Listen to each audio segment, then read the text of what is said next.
Com sabeu, és d'atenció centrada a la persona en les unitats sense ingrés. Llavors, per aquesta taula ens acompanyen els tres ponents que tinc a la meva esquerra. Per ordre d'aparició començarà la doctora Esther Francia, de la unitat de geriatria del Servei de Medicina Interna de l'Hospital de Sant Pau, que ens parlarà de l'experiència a l'hospital de dia, en el context hospitalari. En segon lloc, el doctor Miquel Àngel Mas, de la unitat d'hospitalització domiciliària integral, del Servei de Geriatria i de Cures Pal·liatives de Badalona Serveis Assistencials, que ens parlarà de l'hospitalització domiciliària present i futur. I per últim, el doctor Emilio Sacanella, de la unitat de geriatria del Servei de Medicina Interna de l'Hospital Clínic, que ens parlarà de l'ús de tractament ambulatori de la ferroteràpia parenteral en gent gran amb anèmia. Doncs, Esther, quan vulguis. Bona tarda. Bé, com ja m'han presentat, soc l'Esther Francia, de la unitat de geriatria de l'Hospital de Sant Pau de Barcelona, i vinc a compartir amb vosaltres l'experiència assistencial d'un hospital de dia de geriatria a l'àmbit hospitalari. Volia agrair als organitzadors que m'hagin deixat explicar la nostra experiència. Primer una mica parlar del que ja sabem tots, que és què és un hospital de dia. Un hospital de dia és un nivell assistencial on s'ofereix una atenció que serveix com de pont entre l'assistència primària i l'hospitalització. Es realitzen una sèrie d'activitats diagnòstiques, investigacions clíniques, exploracions múltiples i o tractaments que no es poden fer amb una consulta externa per les característiques de les proves i dels tractaments que administrarem, però que no justifiquen l'estada completa a l'hospital. I aquí, qui obté avantatges d'aquest nivell d'assistència? Qui obté els avantatges de ser atès a l'hospital de dia? Bàsicament, els pacients. I per què? Perquè suposa una programació independent de l'hospitalització convencional, són menys probables les demores o les cancel·lacions. A més, el pacient té la percepció que aquest nivell assistencial, que l'atenció a l'hospital de dia és menys agressiu que l'hospitalització convencional, i a més pot reduir els potencials efectes adversos inherents a l'hospitalització convencional, com ara les infeccions nosocomials. Hi ha avantatges, òbviament, també pels clínics, perquè comporta la programació de proves diagnòstiques, de tractaments, d'una forma més directa, més individualitzada per cada pacient i més flexible. I també, òbviament, que és un punt molt important, comporta avantatges pels gestors, ja que pot suposar un ús més eficient de recursos, disminuir les llistes d'espera i el temps de retard en les visites programades. Això seria, en general, per un hospital de dia, però clar, em centraré, òbviament, en el que seria l'hospital de dia geriàtric. Un hospital de dia geriàtric és un centre diürn, molt important el concepte, com sempre, en la nostra especialitat interdisciplinar, que està integrat en un hospital i que bàsicament ens focalitzarem en atendre els pacients ancians fràgils, que molts d'ells tindran una important incapacitat física, com veurem després. Bàsicament, l'objectiu de l'hospital de dia geriàtric és oferir un tractament integral i la valoració geriàtrica integral per establir objectius i el tractament que calgui. I, com he dit, no és un nivell assistencial a part, no és una cosa a part de tota l'assistència geriàtrica, sinó al revés. El que intenta és ser un pont entre un tipus d'assistència, que és la primària, i l'hospitalització, és a dir, mantenir un continu assistencial amb la gent gran.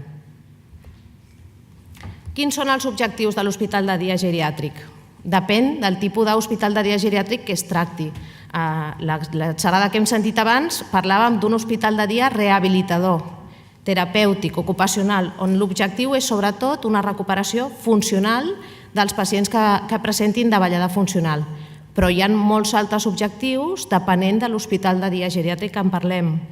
Pot ser el tractament i l'estabilització de pacients que tenen una malaltia aguda. Podem intentar un diagnòstic ràpid, ja que disposarem de les proves habituals a l'hospitalització, però potser de forma molt més àgil. Un dels objectius de la nostra atenció és evitar ingressos i reingressos dels pacients que estan inestables. Bàsicament, oferir una valoració geriàtrica integral en els pacients complexos. També es poden fer cures mèdiques i d'infermeria, control de tractaments complexos, realització de tècniques que seria difícil de fer en un altre àmbit hospitalari, que no es poden fer a consultes externes perquè són més complexes, com puncions lumbars, toracocentesis, cures d'úlceres complicades i, sobretot, l'objectiu és sense ingrés. I, per últim, es pot també oferir una educació sanitària dins de programes específics. Què necessitem per l'estructura d'un hospital de dia, perquè funcioni? Bàsicament necessitem una estructura humana. El metge, infermera, el personal administratiu i, depenent del tipus d'hospital de dia geriàtric que es tracti, caldrà un fisioterapeuta, un terapeuta ocupacional, treballador social... Després, què farem? En què consisteix l'atenció a l'àrea mèdica? Com he dit, una valoració geriàtrica integral a tots, amb protocols d'assistència especial per a pacients de risc i on farem diferents atencions, avaluacions ràpides, exàmens preingrés, que després comentaré, o els tractaments que calgui. L'infermera, l'atenció que oferirà serà la valoració, pla de cures, l'educació dels pacients, que en aquest àmbit, en aquest nivell assistencial és potser més fàcil que en altres àmbits, per la tranquil·litat, per l'estructura, per disposar de més temps, supervisar la medicació, la polifarmàcia, realitzar els exàmens complementaris que calguin i, com he dit, administrar els tractaments corresponents. D'on venen els pacients que atenem a l'Hospital de Dia de Geriatria? Bàsicament poden provenir de l'atenció primària, del propi hospital, de l'àrea de geriatria d'aguts, d'urgències, d'altres serveis, traumatologia, cirurgia. L'origen d'aquests pacients, la procedència d'aquests pacients poden ser centres d'assistència primària o residències. Per què és efectiu l'Hospital de Dia de Geriatria? Teòricament, pels pacients i pels cuidadors, pels pacients pot suposar, com deia abans la nostra companya, l'Hospital de Dia Geriàtric rehabilitador, pot suposar una milloria funcional. L'atenció personalitzada a l'Hospital de Dia de Geriatria pot comportar una milloria de la situació emocional i, per tant, tot això portarà a la milloria de la qualitat de vida dels cuidadors i disminuirà la càrrega. Per una altra banda, el que persegueix l'Hospital de Dia de Geriatria pel sistema sanitari és reduir l'estada mitja dels ingressats a l'hospital. Òbviament, pot servir de recolzament als pacients que són donats d'alta de l'hospitalització i pot suposar un alta precoç sense perjudici de la recuperació funcional. Suposa el poder disminuir la utilització dels llits a l'hospital i de consultes externes i disminuir el número de pacients que ingressen a la residència si aconseguim els objectius funcionals i de recolzament. Com podem saber si funciona bé l'hospital de dia? Quins són els indicadors d'un adequat funcionament? Un alt índex d'ocupació, una alta renovació dels pacients, sobretot que hi hagi molts pacients atesos pel tractament mèdic i rehabilitador i que hi hagi pocs atesos per un motiu social, que els pacients siguin donats d'alta predominantment a domicili i que hi hagi una baixa proporció de reingressos. Com a conclusió, en global, en general, de l'Hospital de Dia Geriàtric, doncs, podríem dir que és una assistència clínica completa, dirigida a l'ancià que la necessita, que implica o intenta un control exhaustiu d'aquells pacients del risc, aquells pacients complexos, intenta controlar els ingressos innecessaris fent valoracions preingrés, facilita l'alta hospitalària d'aguts i mitja estada, potència l'atenció primària de l'àrea a base també de fer una valoració integral dels pacients, una valoració geriàtrica integral dels pacients que ens remeten des de primària i pot vincular la família als tractaments. Realment és efectiu? Això és la teoria, però què ens diuen els estudis? Hi ha una revisió de la Cochrane de l'any 2015, també dedica, quan fas una immersió a la literatura, hi ha pocs estudis que intentin demostrar o que aconseguissin demostrar efectivitat, però bàsicament en aquesta revisió de la Cochrane del 2015 inclou 16 estudis randomitzats, sobretot de pacients de més de 60 anys, i compara l'atenció en un hospital de dia de geriatria amb atencions alternatives que inclou atenció domiciliària o l'atenció mèdica clàssica. El que mesura és si realment aquest nivell assistencial suposa una disminució de la mortalitat, mantenir en més mesura els pacients a domicili i si disminueix els ingressos. La conclusió és que, òbviament, a l'Hospital de Dia de Geriatria pot ser efectiu com un servei ambulatori pels ancians, però no més efectiu que altres nivells assistencials i que, a més, possiblement és més car. Però hi ha un però que la mateixa revisió de la Cochrane assenyala. Realment, tots aquests estudis que revisen són pocs estudis, amb poques dades i amb poca qualitat. Òbviament, són estudis molt heterogenis, primer pacients més de 60 anys, de tipus d'hospitals de dia molt diferents, rehabilitadors, diagnòstics, terapèutics. Per tant, no es poden extreure conclusions amb molt de pes. I, per una altra banda, assenyala que potser caldria incloure altres paràmetres que no estan inclosos en aquests estudis i que poden ser molt importants, com són paràmetres de satisfacció o de qualitat de vida dels pacients. Després d'aquesta introducció, voldria parlar de la nostra experiència a l'Hospital de Dia de Geriatria dins de la nostra unitat a l'Hospital de Sant Pau de Barcelona. Realment el camí va començar ara quasi fa 20 anys, en l'any 98, en l'Hospital Vell de Sant Pau, on va començar un hospital de dia polivalent mèdic, bàsicament medicina interna i altres especialitats. En aquell moment no hi havia una àrea de geriatria dins de l'hospital de dia, però això sí que es dissenya a partir de l'any 2011. Es dissenya l'hospital de dia de geriatria dins del nostre hospital d'aguts, d'especialitats, universitari, i es dissenyen diferents reunions multidisciplinars presencials basades en la metodologia de la qualitat assistencial.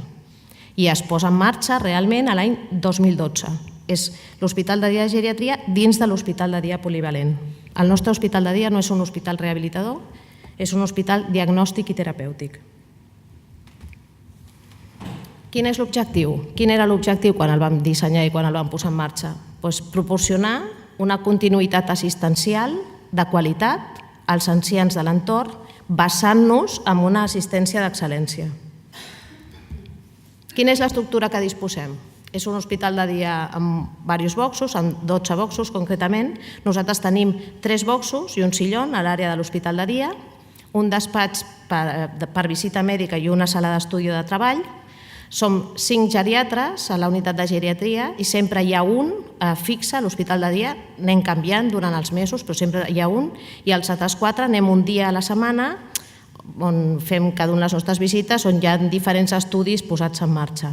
Hi ha una infermera de geriatria, la infermera, que sense ella seria difícil funcionar, una administrativa compartida, que la voldríem per nosaltres sols perquè sense ella no podrien funcionar, 2 ordinadors propis i 5 compartits.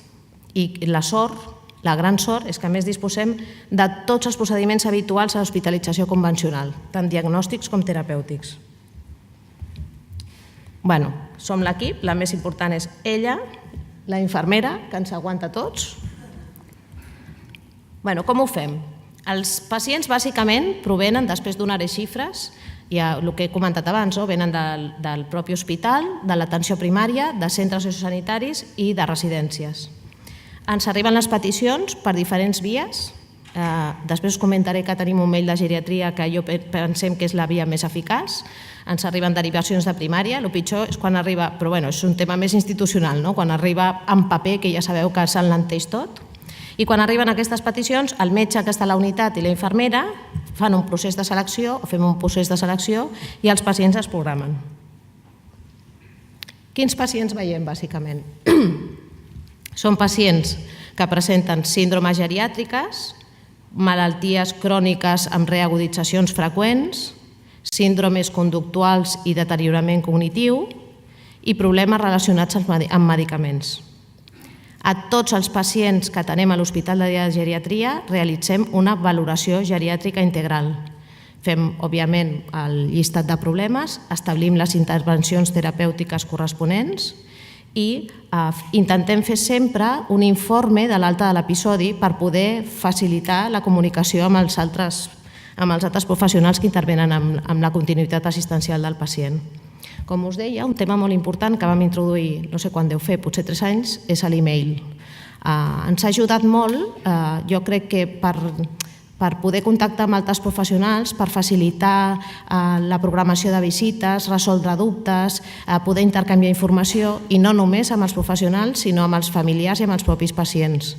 El creixement de mails ha estat exponencial, proves que queden pendents, dubtes quan iniciem tractaments, reprogramacions de visites. Jo crec que és un instrument molt útil per tots.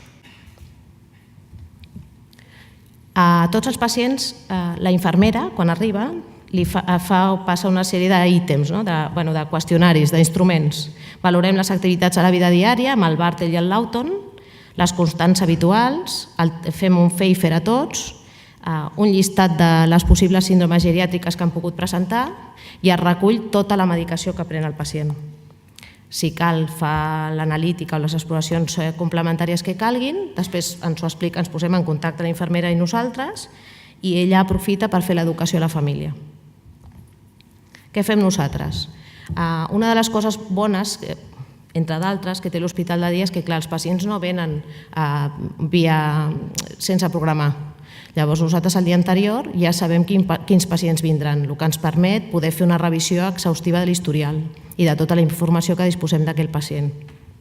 Quan ve el pacient fem una avaluació mèdica integral, avaluem la comorbilitat i la fragilitat, avaluem els tractaments òptims aplicant els criteris Stop-Start, administrem els tractaments que calguin, com us deia, fem un informe mèdic d'atenció i, si cal, programem una altra visita. Quin és el tipus, les malalties més freqüents que provoquen la visita a l'hospital de dia, a part de la comorbilitat? L'anèmia, deteriorament cognitiu i trastorns conductuals, insuficiència cardíaca, ortogeriatria, caigudes i polifarmàcia. I a més, hi ha dos protocols d'estudi de pneumònies i pèrdua de pes involuntària a l'ancià. Els tractaments que s'administren de forma més específica a l'Hospital de Dia de Geriatria són transfusió d'hemodderivats, ferroteràpia endovenosa, vitamina B12 parenteral, fosfonats anuals i perfusió contínua de furosemida, si cal. I a la llarga hem anat fent noves incorporacions. Per una banda, des de fa uns mesos rebem pacients d'urgències, un o dos cada dia, per poder fer valoració preingrés. És a dir, són pacients que se seleccionen des d'urgències que teòricament poden ingressar o no. Nosaltres fem una valoració geriàtrica integral, si cal ingressen i si no els donem d'alta i fem un seguiment posterior. Hem incorporat des de fa un any, com després us mostraré les xifres, la valoració geriàtrica integral prequirúrgica als malalts cardiovasculars. Bàsicament, fem una valoració integral geriàtrica prequirúrgica als pacients amb cardiopatia estructural, amb estenòsia aòrtica per valorar TAVI, amb insuficiència mitral per valorar mitraclip, o als pacients amb aneurisma d'aorta per valorar reparació endovascular de la mateixa. I últimament, que encara no tinc xifres, hem incorporat la valoració geriàtrica integral per valoració pronòstica a pacients oncològics. Per acabar, us mostraré una mica les xifres que disposem del període aquest de 5 anys de funcionament. Com veieu, el creixement ha estat exponencial, des de 900 i pico al 2012 a 3.000 i pico al 2016. No he inclòs les dades d'aquest any, que encara no hem analitzat. L'edat mitja dels pacients és elevada, 84 anys quasi, i com veieu, els de més de 75 anys són més del 90% dels pacients. I més de la meitat tenen més de 85 anys. Majoritàriament són dones. La procedència és bàsicament de l'hospital, fins i tot un 81% de l'hospital i sobretot majoritàriament d'urgències, seguit per l'assistència primària. El motiu de consulta més freqüent, que això ja veieu que s'ha anat modificant i hi ha un creixement de determinats motius de consulta al llarg dels anys, però bàsicament el més freqüent és l'anèmia, un 25%, seguit del deteriorament cognitiu, un 15%, caigudes, insuficiència cardíaca. A destacar que l'anèmia, ja veieu que sempre es manté en aquests 3 últims anys, és un motiu de consulta molt freqüent, i el deteriorament cognitiu ha anat augmentant, de manera que l'any 2016 va ser un 20%, però aquest any segur que serà més. Els nostres pacients, com deia abans quan parlava de les generalitzacions de l'Hospital de Geriatria, que comentava que moltes vegades tenen un deteriorament funcional important, doncs és el que constatem amb els nostres. Són independents per les activitats de la vida diària instrumentals i per les bàsiques, independents només el 35 i el 33%, és a dir, que una mica més del 60% tenen algun tipus de dependència, siguent dependència severa o absoluta, un 13%. És a dir, que els que tenem, molts tenen un grau de dependència important. Els tractaments que més subministrem és el ferro endovenoso, el ferro parenteral, transfusions i zoledronato. Respecte a les altes, tenim un tant per cent d'altes d'un 30%. Un terç dels pacients són altats i una taxa o un tant per cent d'ingressos baix. Una mica per acabar, dir-vos que en general els que treballem a l'Hospital de Geriatria, aquells avantatges que dèiem pel clínic és un nivell assistencial satisfactori, perquè primer és molt fàcil treballar-hi perquè tenim tot a la mà i ho podem aplicar, i després perquè aquelles mesures que deia la Cochrane que no es valoren o que els estudis no han valorat, com la satisfacció del pacient o la qualitat de vida, veiem l'impacte que tenen en positiu. I res, gràcies.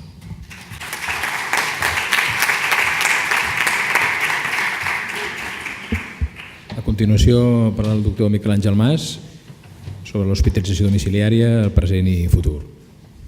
Quan vulguis, Miquel Àngel.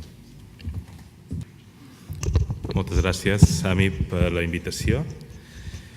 I avui tinc el paper d'explicar de manera genèrica en què consisteix el dispositiu d'hospitalització a domicili i quin és el paper de l'hospitalització domiciliària en els nostres pacients.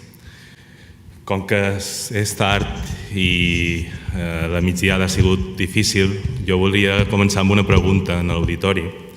I us volia preguntar, dues preguntes. Si en el vostre territori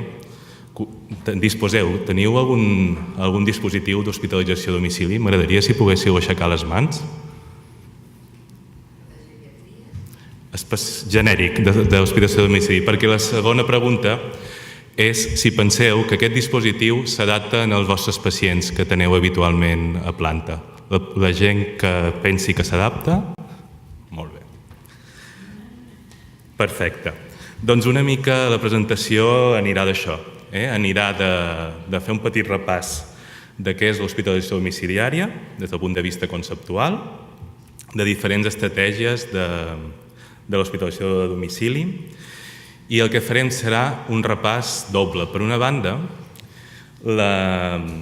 l'evidència que tenim de l'hospitalització domiciliària com un recurs adequat pel pacient geriàtric, pel pacient crònic complexa, perquè aquesta és una de les coses que m'agradaria que us emportéssiu a casa després d'acabar la sessió.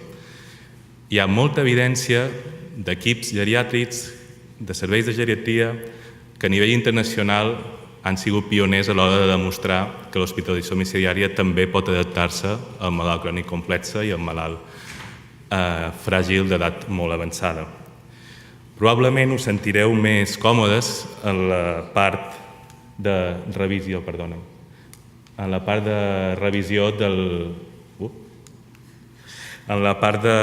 revisió de l'evidència a nivell nacional, perquè sí que tenim en el nostre àmbit una trajectòria molt important de serveis clínics, no tan centrats en la geriatria, però sí en altres especialitats en què han demostrat que l'hospitalització domiciliària s'adapta amb perfils de pacients de les seves especialitats. I una vegada ben fet aquest repàs, el que farem serà fer una aproximació d'aquests diferents models d'hospitalització domiciliària, com haurien de funcionar per adaptar-se a l'atenció integrada que aboguem pel futur dels nostres pacients. Des del punt de vista conceptual, sabem que l'hospitalització domiciliària, amb tots els noms que veieu aquí, i això és una de les coses més més evidents, que hi ha diferents terminologies a la literatura, però el més compartit és que són dispositius que s'encarreguen de desenvolupar tractaments actius per a condicions agudes i postagudes durant un període limitat de temps, per professionals de salut en el domicili del pacient i per condicions que requereixin un ingrés hospitalari. Coneixem molt les condicions mèdiques, les aguditzacions d'EPOC, d'insuficiències cardíaques, d'infeccions, i no és tan coneguda l'hospitalització domiciliària en malalts ortogeriàtrics, en ictus, etc. Llavors, des de les plantes, des dels serveis de geriatria, quan ens plantegem en el nostre territori si podríem desenvolupar un dispositiu d'aquest tipus, doncs sempre, com és el títol d'aquesta taula, busquem centrar el dispositiu en les necessitats de la persona. I des d'aquest punt de vista, l'hospitalització domiciliària té un munt d'avantatges. Per una banda, la qualitat de l'atenció. És evident que quan entrem al domicili d'un pacient només podem sortir-ne exitosament si ens centrem en les seves necessitats. Per altra banda, ja ho heu comentat abans en l'altre dispositiu, la capacitat de fer educació sanitària, sobretot per les infermeres de geriatria, és molt important en l'àmbit domiciliari, perquè mentre tractes una agudització hi ha tota una sèrie d'educació que estàs revisant contínuament i que pots d'alguna manera fer arribar millor, i també a llarg termini. Tenim un gran paper en facilitar o maximitzar l'autonomia, evitar la pèrdua de funció i, si n'hi ha hagut, incidir en ella.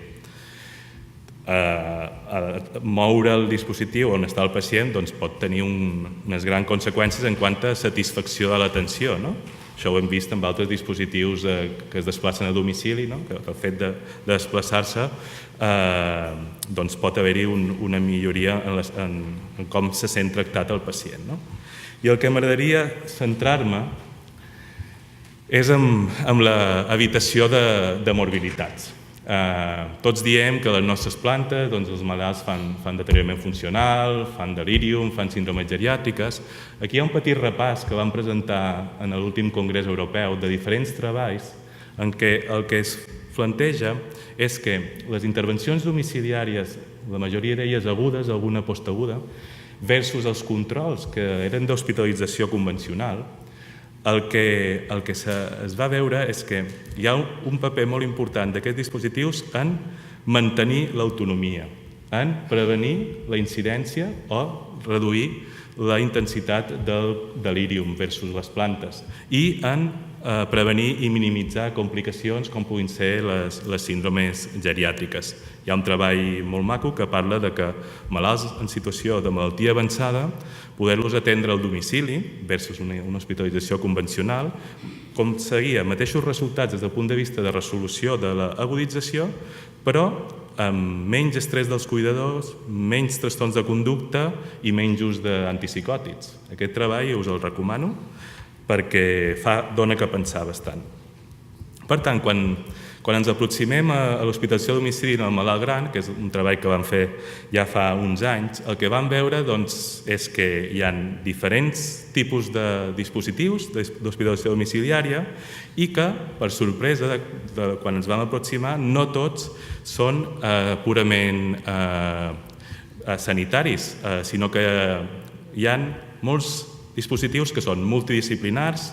Hi ha, com hem dit abans, un gran paper de les infermeres geriàtriques i també apareixen altres disciplines, com pugui ser la fisioteràpia, la teràpia ocupacional, el suport social, en què el que es veu és que si som capaços de desplaçar les intervencions que nosaltres fem a les unitats de geriatria d'aguts en l'entorn del pacient, doncs és lògic que si les nostres unitats tenim equips interdisciplinars, doncs quan ho desplacem a la comunitat també haguem de fer un equip potent, amb un treball molt basat en l'evidència. Per tant, a l'hora de tenir aquesta aproximació, veiem que l'hospitalització domiciliària pot tenir dues branques. Per una banda, la branca de l'habitació d'ingrés, ho heu parlat abans amb l'hospital de dia, tenim malalts que poden ser atesos, com dèiem, en el dia zero, és a dir, malalt que des del punt de vista de l'agudització es fa una valoració ambulatòria ràpida, i es planteja l'activació del dispositiu. Això no només amb els recursos d'hospital de dia, sinó hi ha alguna experiència de fer-ho directament a la comunitat. I una oportunitat gran és en residències també. Tenim un dels dispositius, una de les estratègies més típiques, que és la d'urgències, que el malalt s'ha d'estar unes hores per estabilitzar la seva situació clínica i una vegada s'ha considerat que es pot estabilitzar el malalt és assumit per l'equip d'hospitalització domiciliària, el que he posat aquí el dia 1. I després tenim aquells malalts que per la seva situació clínica han d'ingressar un període curt de temps i tenim l'estratègia de la facilitació d'alta, que és que aquest pacient pugui ser agafat per l'equip d'hospitalització domiciliària tan aviat com sigui possible, si és el dia 2, si és el dia 3, si és el dia 5, etc. Per tant, veiem un ventall de possibilitats molt grans per poder desplegar aquest tipus de dispositiu. Anem a veure això que us comentava abans dels diferents equips que han demostrat l'evidència de l'hospitalització domiciliària en el malalt crònic complex. Aquest treball és bastant típic del Kaplan, del grup d'Austràlia, per explicar de manera genèrica que l'hospitalització domiciliària és útil en tots els grups d'edat. Si veieu, aquesta metaanàlisi inclou malalts majors de 16 anys i diferencia 4 subgrups: els malalts mèdics, els malalts quirúrgics, incloent els de trauma, els malalts amb ictus, inclús hi ha un subanàlisi dels malalts psiquiàtrics. No entrarem en els psiquiàtrics, però entrarem en els altres. El que parla el Kaplan en aquest treball és que si tenim una definició d'hospitalització domiciliària com l'evitació d'ingrés o una reducció significativa de l'estada, es parla de més de 7 dies o més d'un 25% del que seria una hospitalització en el grup control, els resultats són beneficiosos clínicament pel grup hospitalització domiciliària, tant per mortalitat com per reingrés, com per satisfacció i càrrega del cuidador. I per la vessant, des del punt de vista de costos, dels 34 treballs que avaluaven costos, 32 obtenien beneficis per la branca d'hospitalització a domicili, amb un estalvi mitjà de prop del 25%. O sigui que de manera genèrica tenim bastanta evidència seguint aquesta definició, i una de les coses que quan revises l'evidència a nivell internacional veus que hi ha tot un conjunt de geriatres que han estat demostrant això. Teniu el Bruce Left d'Estats Units, el grup de la xarxa Shepherd de Gran Bretanya, el Kaplan, com hem dit abans, els Jacobs d'Israel i el Tibaldi i Bonino Ricauda de Torino. És a dir, tenim bastants pioners de l'hospitalització domiciliària que venen de la geriatria. Això és una bona idea per veure si també ho podem veure en els majors de 75 anys. Doncs el grup de Torino, que és un dels que té treballs més importants en aquest sentit, és un grup que està treballant en hospitalització domiciliària des de l'any 85. Per tant, molts de nosaltres no estàvem encara en aquest món de la geriatria i ells ja estaven fent evidència. Per tant, veiem que és un equip interdisciplinar molt potent, veiem que té bastantes tècniques que desplacen inclús al domicili, com podeu veure aquí, i bé, i ara us intentaré presentar un dels treballs més macos que, si us interessa, us recomano que us llegiu.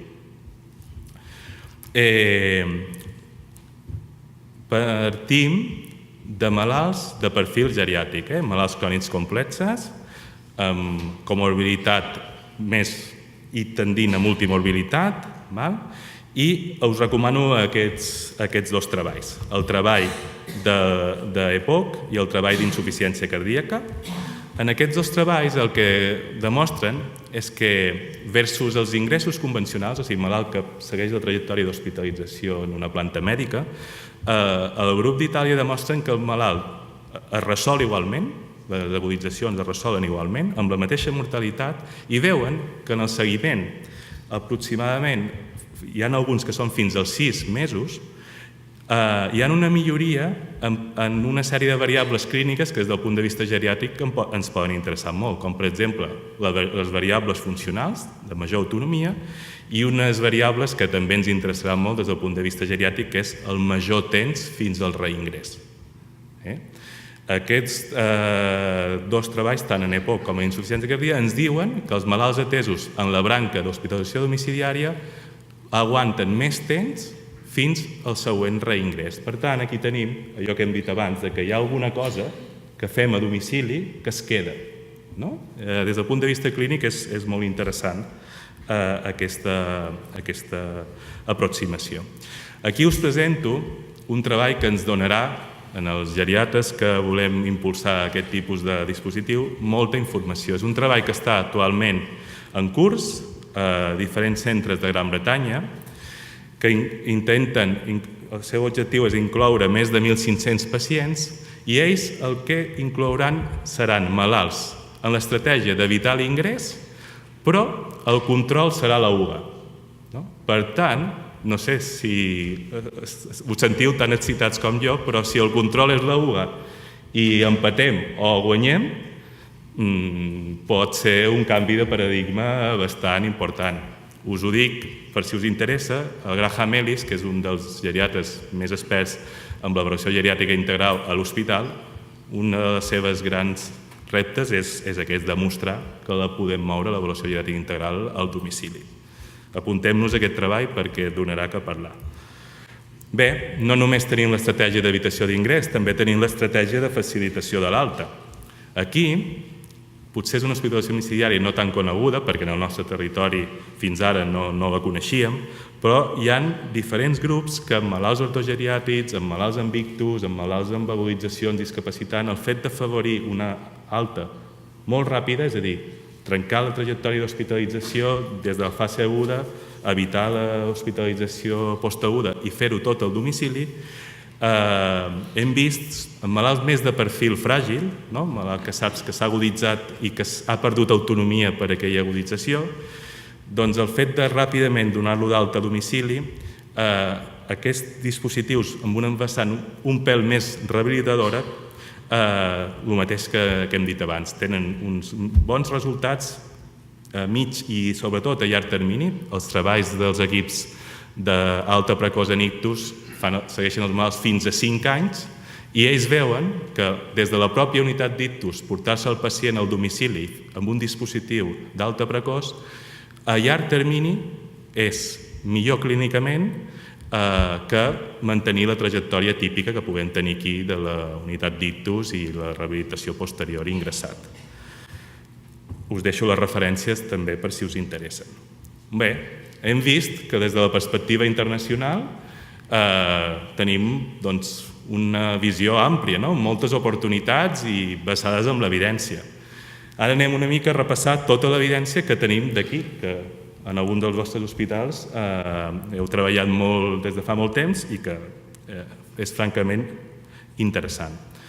En aquest moments sabem que tenim més de 20 unitats d'hospitalització domiciliària en el territori, amb més de 10.000 hospitalitzacions, que és una taxa de penetració que no arriba al 2%.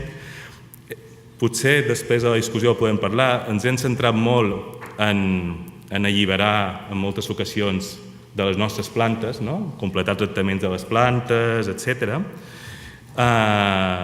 I ara estem molt focalitzats en urgències, i aquí us he posat els 5 principals tractaments o processos que atenem habitualment. Les aguditzacions en malalts multimorbilitat, les infeccions, les aguditzacions en malalts més de malaltia d'òrgan, EPOC, insuficiència cardíaca, més purs, els postquirúrgics i els malalts oncològics actius.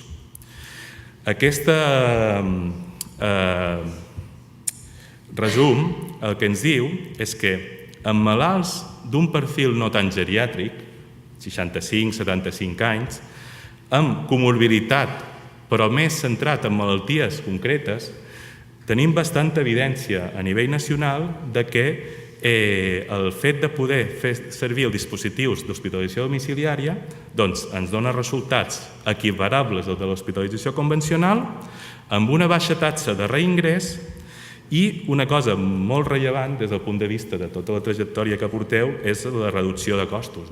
Si som capaços de fer-ho com a mínim igual que l'hospital, però amb una reducció de costos, doncs tenim aquí una gran oportunitat, no només pel malalt geriàtric, sinó pel malalt d'una cronicitat no tan avançada. També us passo totes les referències. Una altra gran línia de l'hospitalització domiciliària nacional, el que portem fins ara, és tot el tema de l'antibioteràpia endovenosa. El registre TADE, hi ha tota una sèrie de grups que estan treballant el mateix que dèiem abans, l'eficiència de fer tractaments actius en l'entorn del pacient i amb un cost molt més reduït. Aquesta evidència també és molt sòlida. De fet, la Societat Espanyola d'Hospitalització a Domicili té un projecte amb el qual diverses unitats de Catalunya han participat, en què a partir d'una enquesta dels serveis de les unitats d'hospitalització domiciliària de tot el territori, el que es pretén és intentar tendir a una homogenització del model assistencial i una mica fer un posicionament perquè el sistema pugui aprofitar-se de tots els avantatges de l'hospitalització domiciliària. Per tant, tenim molta evidència a nivell del que heu fet aquests darrers temps i nosaltres, només us poso avui una diapositiva del que hem fet a l'hospitalització domiciliària integral a BCA, a l'àrea de Badalona, l'Hospital Municipal, una mica repassant tota aquesta literatura de models internacionals. Nosaltres el que hem intentat fer és adaptar el nostre dispositiu en el malalt geriàtric, fer ús de l'avaluació geriàtrica integral i tenim evidència que va sortir en aquests darrers mesos en dos perfils de pacients, en l'habitació d'ingrés, que ara us comentaré, i en la facilitació de l'alta. En l'habitació d'ingrés, al dematí algun dels autors ho heu comentat, nosaltres hem fet un treball que està en publicació comparatiu amb les unitats de subaguts. Nosaltres tenim una oportunitat real de l'hospitalització domiciliària agafar pacients d'hospital de dia del municipal i també directament d'urgències, el mateix que fa la unitat de subaguts de referència, i nosaltres en aquest treball el que vam fer va ser comparar què passava quan el malalt se'n anava a domicili versus quan seguia l'altra alternativa a l'hospitalització. Hem vist que els malalts que van en el nostre dispositiu tenien la mateixa resolució de les crisis, aproximadament un 90%, i el que hem vist és que amb una estada equivalent de 9,7 dies versus 8 i mig, el malalt als 30 dies tenia un reingrés a nivell d'hospitalització domiciliària d'un 10% versus un 20% en el grup de subaguts i una mortalitat que era equivalent inferior en el 10%. Per tant, una hipòtesi per treballar en el futur és que potser, si volem fer alternatives a l'hospitalització amb el PCC i avançat, probablement, si tirem per aquesta línia, potser no caldrà obrir tantes unitats de subaguts i podem obrir-ne més domiciliàries, que és més barat. El mateix tenim en l'estratègia de facilitació d'alta. El que vam fer va ser comparar la trajectòria d'aguts i postaguts versus l'ingrés domiciliari directe i també teníem resultats satisfactoris en quant a funcionalitat, reducció d'estades i amb baix risc de reingrés. Per tant, me queden 2 diapositives, 3 minuts si em deixes. 2 minuts, perfecte. Veiem que hi ha 2 models, un model més de malalt crònic jove, en aquest cas hi ha una trajectòria molt important de tractar la comorbiditat aguda, cures complexes, malalts oncològics, malalts infecciosos. Els equips són més sanitaritzats i no tan integrals, però té un futur, s'ha de seguir amb aquesta línia. I tenim el model integral que nosaltres hem intentat en el nostre territori replicar en unes condicions molt limitades, en què el malalt és un malalt de perfil PCC o malalts fràgils amb aguditzacions discapacitants, en què el que hem fet ha sigut portar la geriatria de les unitats d'hospitalització a la comunitat amb bons resultats. Potser una de les diferències és que si volem agafar malalts de les UVAs i malalts postaguts per anar al domicili necessitem un entorn social absolutament extraordinari. Jo crec que és una de les coses, potser el malalt més jove hi ha l'autocura, hi ha més possibilitat de... Però en el cas d'evitar o facilitar una hospitalització a domicili, necessitem un entorn cuidador molt potent. Per tant, tenim moltes oportunitats des del vessant d'habitació d'ingrés, de la rehabilitació postaguda en les residències i una mica d'annexa, que és el que us volia explicar en aquesta penúltima diapositiva. Penso que des del punt de vista d'una hospitalització domiciliària que s'adapti en el malalt crònic complex, podem rebre pacients tant des de la vessant ambulatòria, el dia 0 de l'agudització, com el que heu estat explicant, també des d'urgències en el malalt que necessita 6, 12, 24 hores d'estabilització i en el cas que aquest malalt hagi ingressat tenim l'opció de ràpidament facilitar l'alta en casos seleccionats. Tenim present i tenim futur els diferents dispositius d'hospitalització domiciliària. Jo penso que hem d'avançar per adaptar-nos a les necessitats dels pacients. Des de la vessant nostra, dels geriatres, tenim uns pioners que ens han marcat el camí.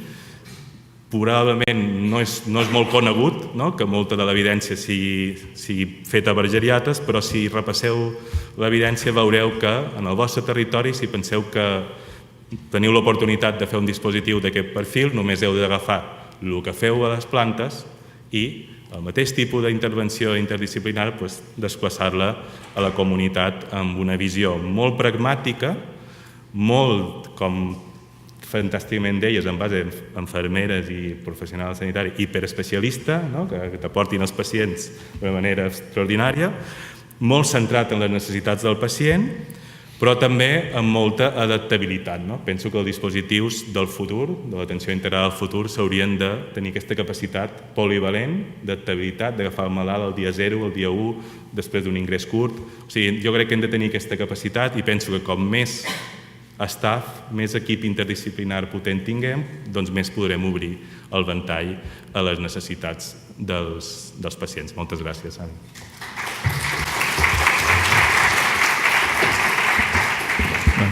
Moltes gràcies, Miquel Àngel. I ara, per últim, passem amb el doctor Sacanella, que ens parlarà de l'ús de la ferroteràpia endovenosa i el seu ús en malalts grans amb anèmia. Quan vulgui, doctor. Hola, bona tarda a tots. Vull agrair a l'audiència perquè a aquestes hores de la tarda encara esteu aquí escoltant-nos. Espero que no sigui molt passat. I també vull agrair a l'organització per convidar-me a participar en aquesta taula. Tal com ha dit el moderador, parlaré de la ferroteràpia parenteral en els malalts grans amb anèmia. He estructurat la xerrada en aquests 4 o 5 punts i, òbviament, no us dic res de nou si us dic que l'anèmia és un problema molt freqüent a la gent gran, especialment a la gent més gran, perquè això vosaltres ho veieu cada dia, tots ho veiem cada dia per al perfil de malalts que tenim, i que, a més, el detectar anèmia en un malalt és un marcador una mica de mal pronòstic, però sí que volia una mica exemplificar 2 o 3 dades de realment aquest mal pronòstic des del punt de vista de mortalitat i de morbilitat. He posat aquest estudi, que és un estudi en persones no molt grans, per sobre de 65 anys, per un estudi d'uns 5.000 malalts que vivien a la comunitat i que feien un seguiment de 11 anys. Llavors es veia que aquells que estaven anèmics al principi i en aquest seguiment a 11 anys tenien una mortalitat pràcticament el doble dels que no tenien anèmia al començament. No només parlant de persones per sobre de 65 anys, sinó resultats semblants es veuen en malalts de més de 80-85 anys. I si parlem amb una malaltia crònica també molt prevalent, com seria la insuficiència cardíaca, també està arxidemostrat que una hemoglobina adequada, una hemoglobina normal, i no normal ratllant el límit baix de la normalitat, sinó els dipòsits ben plens, és millor per la supervivència d'aquest malalt amb aquesta malaltia que freqüentment es descompensa, etc.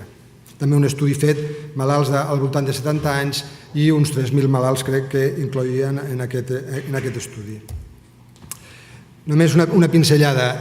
Parlar d'anèmia hem dit que és un problema molt freqüent i quan parlem d'anèmia en la persona gran sabem que habitualment o molt freqüentment és d'una causa multifactorial. En aquesta causa multifactorial els problemes carencials específicament la ferropènia, tenen un pes molt important, i també té la malaltia crònica inflamatòria de diversos tipus. Però val la pena també recalcar que quan parlem de malaltia inflamatòria o malaltia, de vegades tenim una mica la idea de les persones més joves, malaltia autoimmune, etc. I aquí també hauríem de tenir en compte que encara que són malalts que malaltia autoimmune tenen, però no molta, però sí que tenen moltes vegades problemes infecciosos aguts però recurrents, i això es comporta, segons com ho mirem, també com una malaltia inflamatòria crònica. Malalts que tenen infeccions urinàries de repetició, malalts que tenen problemes de bronquiectàsia si fan infeccions de repetició. Això és un estímul inflamatori i el comportament d'aquesta anèmia perfectament pot tenir un comportament de malaltia crònica inflamatòria. I a més també hi ha una part important que seria aquesta coincidència de malaltia o anèmia per malaltia crònica i també anèmia per carència de ferro. És important identificar quin malalt té els dos problemes o quin malalt només té un dels dos problemes. Bé, si hem dit que l'anèmia és freqüent i que l'anèmia ferropènica potser arriba al 50% dels casos d'anèmia, val la pena tenir una mica de repàs senzillet de lo que seria l'homeostasis del ferro. Sabem que el ferro és un element traça molt important per a múltiples processos biològics, participa en la replicació cel·lular, en la immunitat cel·lular, en la producció d'energia, en el metabolisme oxidatiu, etc. Molts teixits que requereixen una gran quantitat d'energia necessiten el ferro i, òbviament, també per l'eritropoiesis, és a dir, que té moltíssimes funcions i, per tant, la manca de ferro moltes vegades ho associem a anèmia, òbviament sí, però també hi ha altres teixits que utilitzen el ferro i encara que no tinguis anèmia pot donar símptomes. Símptomes que de vegades els podem no identificar fins que no tingui una carència més marcada i el malalt tingui un síndrome anèmic clar. Però hem de tenir en compte això, aquesta multiplicitat de funcions o de participacions en diferents processos biològics. Però, per altra banda, també hem de recordar que el ferro, l'excés de ferro, és tòxic i pot ser tòxic per a totes aquestes funcions que normalment el ferro en condicions adequades és imprescindible. I, per tant, hem de tenir en compte no quedar-nos curts, però tampoc passar-nos. I des d'aquest punt de vista hem de recordar que l'homeostasis del ferro bàsicament es realitza a través de l'absorció del ferro, modificant o regulant l'absorció del ferro. En canvi, no tenim processos que ens ajudin a eliminar ferro quan aquest ferro està en excés. I, per tant, quan estem parlant de ferroteràpia, cuidado que no ens passem i estem donant problemes quan volíem solucionar una carència i ens passem a una sobrecàrrega fèrrica. Llavors, 4 dades. Els requeriments que necessitem nosaltres de ferro és al voltant de 20-25 mil·lígrams de ferro. Hem de recordar que hi ha una gran reutilització del ferro, que al voltant del 95%, per tant, a la dieta necessitaríem entre 1 o 2 mil·lígrams. Això és una situació normal, que el malalt no perdi ferro, òbviament, i que les reserves d'una persona d'uns 70 quilos estarien al voltant de 3 o 4 grams. D'acord? Per tant, molt important el ferro per multiplicitat de funcions, també per l'eritropoiesis, però no només per això, i cuidado, perquè regulem l'absorció, però no podem eliminar l'excés de ferro que podem administrar un malalt de forma, errònia si mantenim tractaments massa perllongats. En aquesta diapositiva volia parlar una mica de l'absorció del ferro, en el sentit que a la banda esquerra vostra es veu com s'absorbeix el ferro, s'absorbeix, sabeu, el duodè, hi ha un transportador específic i aquest transportador, després hi ha una altra proteïna que es diu ferroportina que transmet el ferro a la transferrina. Sabem que és la proteïna que ens transportarà aquest ferro als progenitors eritroides i que també el transportarà als llocs de dipòsit, bàsicament al fetge o al sistema mononuclear fagocític. Això seria en situació normal. Quan tenim una situació d'inflamació, aquest pas del ferro absorbit al budell es dificulta el pas a la transferrina, per tant, el transport, i també es dificulta que en els llocs d'emmagatzemament, com seria el fetge, per exemple, es pugui alliberar per ser reutilitzat. Llavors hem de recordar aquesta proteïna hepcidina, que està molt relacionada amb els processos inflamatoris i que s'activa amb aquests processos i dificulta que aquest ferro que nosaltres donem a la dieta o per via oral pugui realment ser utilitzat com s'ha d'utilitzar. Des d'aquest punt de vista, quan parlem de la fisiopatologia de l'anèmia crònica, veiem que hi ha 3 problemes fonamentals. Un, hi ha una alteració de l'homeostasis del ferro, bàsicament regulat per la hepcidina. La hepcidina és una molècula, una proteïna que sintetitza el fetge, en resposta a interleuquines inflamatòries, com pot ser la interleuquina 6, la interleuquina 1, el tumor necrosis factor, etc.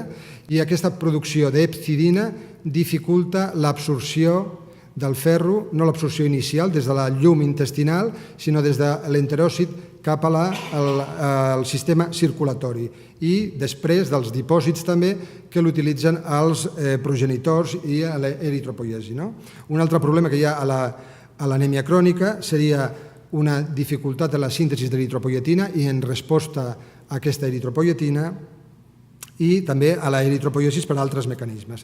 Per tant, hi ha una situació que hem dit és molt freqüent l'anèmia del malalt crònic, estats inflamatoris, malalts que tenen patologia crònica de divers tipus i que això dificultarà la utilització del ferro bé de la dieta o bé dels preparats que puguem donar. I això ho hem de tenir en compte.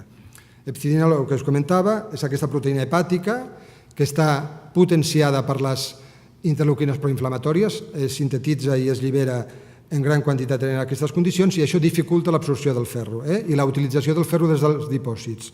I aquest seria una situació que veiem als processos inflamatoris i que també, en canvi, en el cas d'una anèmia ferropènica pura, que no tinguéssim cap problema inflamatori associat, aquesta hepcidina baixa i això facilitaria l'absorció i la utilització del ferro. En canvi, el procés inflamatori crònic seria exactament el contrari. Llavors, arribat a aquest punt, hem dit anèmia freqüent, la ferropènia té un punt molt important i tenim nous preparats que ens puguin utilitzar per solventar aquest tipus de problemes, ferroteràpia endovenosa. Llavors, òbviament, ferroteràpia endovenosa la proposarem o la utilitzarem sempre que el ferro oral no sigui possible donar-lo perquè hi ha efectes secundaris, perquè hi ha intolerància, perquè no hi ha una bona resposta a aquest ferro oral, però no només amb això. Primer, abans de donar ferroteràpia endovenosa, a part que el ferro oral no sigui suficient, hem de comprovar que realment aquell malalt requereixi ferro, perquè hem dit precisament que un excés de ferro també és tòxic. I precisament el que passa és que quan nosaltres donem ferro endovenós, la barrera que ens ajuda a regular l'absorció del ferro, aquesta barrera està perduda perquè aquest ferro va directament a la sang. Per tant, no podem donar ferro endovenós, cap tipus de ferro endovenós, si no estem ben segurs que aquell malalt està en una situació d'anèmia ferropènica o de ferropènia. Hi ha unes indicacions per donar aquest ferro, però primer, indiscutiblement, hem de determinar que a aquesta persona li manca ferro. I hi ha un tercer pas que hauríem de fer, que seria, una vegada hem identificat que és un malalt amb ferropènia o amb anèmia ferropènica, quin seria el càlcul de ferro que li hem d'administrar. Hi ha diverses fórmules, potser la més coneguda és la fórmula de Gansoni, que ens utilitza el pes, la hemoglobina objectiu i l'hemoglobina que té el malalt en aquell moment, amb un factor de correcció que es multiplica per 2,4 i a més això afegiríem un dipòsit de ferro que en una persona de més de 35 quilos hauria de ser per sobre de 500 mil·lígrams. I he posat un exemple, una persona que té, quan la visitem nosaltres, 8,7 grams d'hemoglobina, que voldríem arribar a una hemoglobina de 13 i que fa 75 quilos, això correspondria a donar 1.200-1.300 mil·lígrams de ferro. No hauríem de donar més, sobretot quan estem parlant de ferro endovenós. Per tant, important no donar ferro, sobretot ferro endovenós. Si donem ferro oral i no s'absorbeix, donarà menys problema, pot donar molèsties abdominals, etc., però no s'absorbirà. Però el ferro endovenós, òbviament, va directament a la sang. No ens podem passar i fer una sobrecàrrega fèrrica. Recordeu, hem d'evidenciar que hi ha ferropènia i després calcular les dosis de ferro que són necessàries. I com diagnostiquem la ferropènia? Tots ho sabem, però potser val la pena recordar els paràmetres que utilitzem normalment. Ferritina seria un d'ells, però recordeu que la ferritina és un reactant de fase aguda i com a tal puja en situacions d'inflamació. I per tant podem tenir una ferritina falsament alta que ens faci pensar que no hi ha ferropènia i pot haver ferropènia. Per tant, el dintell per decidir si una persona té ferropènia o no, si utilitzem la ferritina, hauria de ser més alt en el cas de situació d'inflamació que en situació de no inflamació. Per això he posat aquest aquest dintell de 30 versus 100, que seria un criteri més conservador. Altres marcadors que podem utilitzar seria la transferrina. La transferrina sabeu que quan hi ha una situació de ferropènia pura augmenta per facilitar el transport de ferro circulant, però aquest, al contrari, és un reactant de fase aguda invertit. Per tant, quan hi ha inflamació té tendència a baixar. I això també ens pot dificultar la interpretació de l'estat de l'homeostasis del ferro d'aquesta persona. També utilitzem la saturació de la transferrina, que en situació òptima, ferropènia pura, la transferrina puja, el ferro és baix, per tant la saturació serà baixa.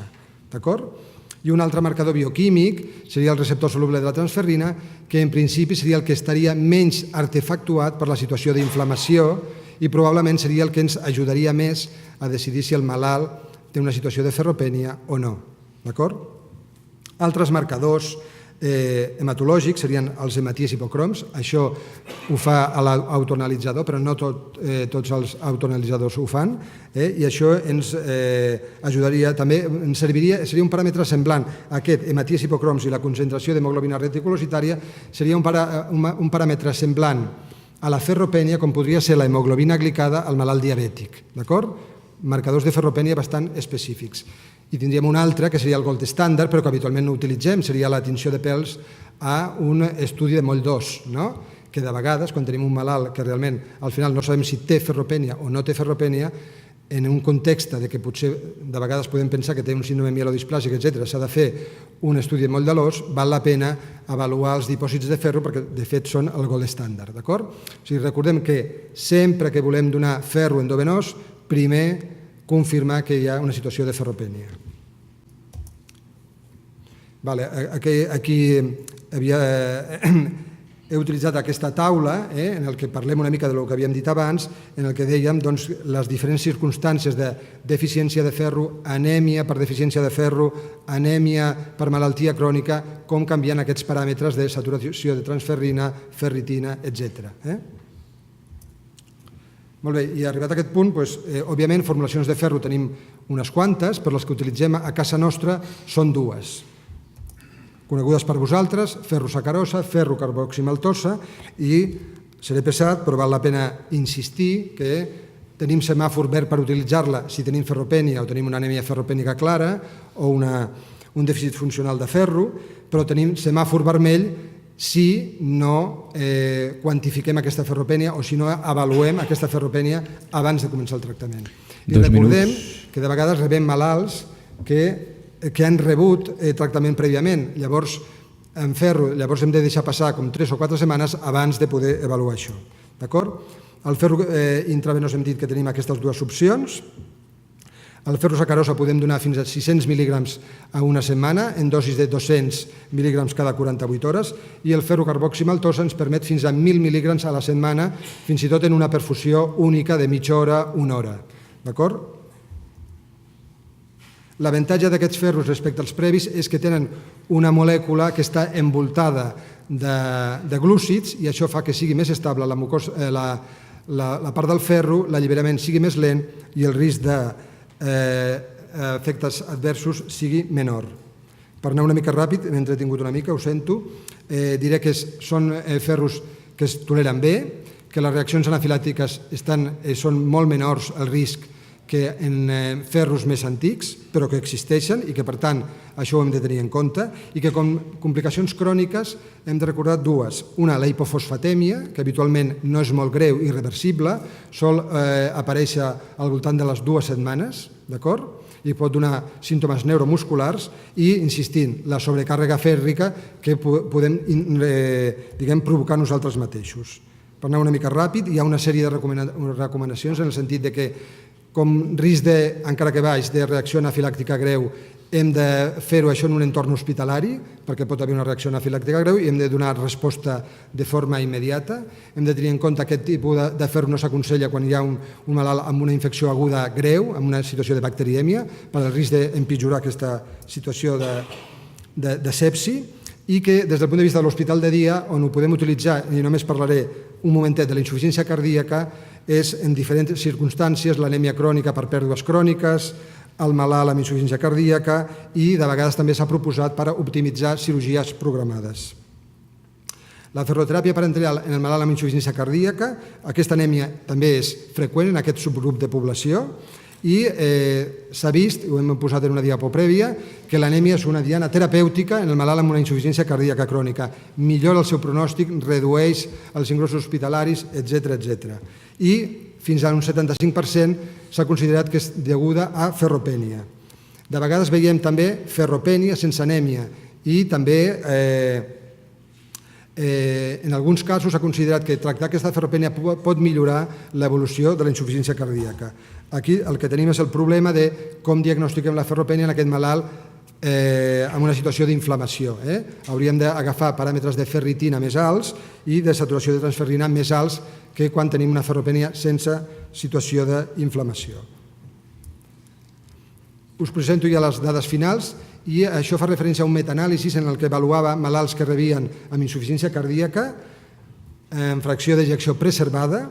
Eren 850 malalts i això és un metaanàlisi que inclou 5 assajos clínics i avaluava malalts que donaven ferro endovenós versus o sigui, versus placebo. I aquests malalts, havia 500 que eren anèmics, que tenien anèmia ferropènica, i 270 que no tenien només que ferropènia. Llavors, de tots els resultats objectius que es buscaven, es va veure que hi havia milloria en el que seria mortalitat total i un endpoint combinat de mortalitat total i d'ingrés de causa cardiovascular, en mortalitat cardiovascular i ingrés per insuficiència cardíaca.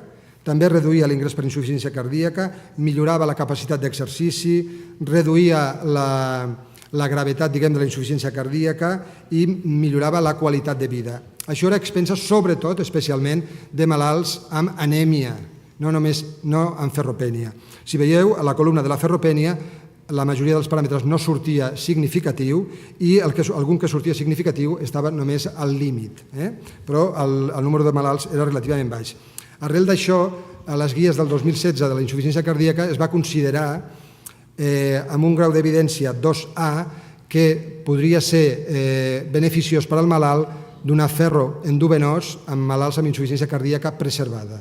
D'acord? O sigui, no és la màxima evidència, però hauríem d'individualitzar, com a mínim hauríem de veure que aquests malalts anèmics forçosament sí que hauríem de donar ferro endovenós si no toleren el ferro oral. I per acabar, repassar això, ferro, element molt important, participa en multiplicitat de processos biològics, té relació amb l'eritropoiesis però també amb altres coses i de vegades és responsable de símptomes no només deguts a l'anèmia, que l'estat inflamatori ens dificultarà l'absorció del ferro via oral i per això ho hem de tenir present i que les noves formulacions que tenim són molt bones, les reaccions anafilàctiques estan molt reduïdes per la estabilitat de la molècula, l'alliberament lent del ferro, però que existeixen i que el risc més important, o un risc important és com passem la barrera intestinal podem provocar una situació de sobrecàrrega fèrrica. Això ho hem de tenir en compte que no ho podem fer. Per tant, podem utilitzar-ho, s'ha demostrat que pot ser útil en algun tipus de malalts amb insuficiència cardíaca i anèmia, però que no podem generalitzar la utilització si no tenim clar el criteri que tenim ferropènia, especialment tenim anèmia, i no podem donar preparats per via oral. Moltes gràcies i aquí he acabat.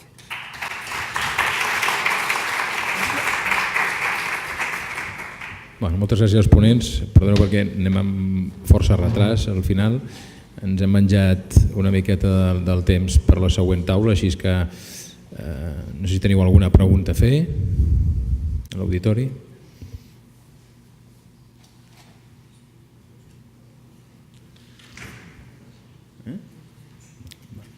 Tu, Esther, vols fer? Jo també en faré una.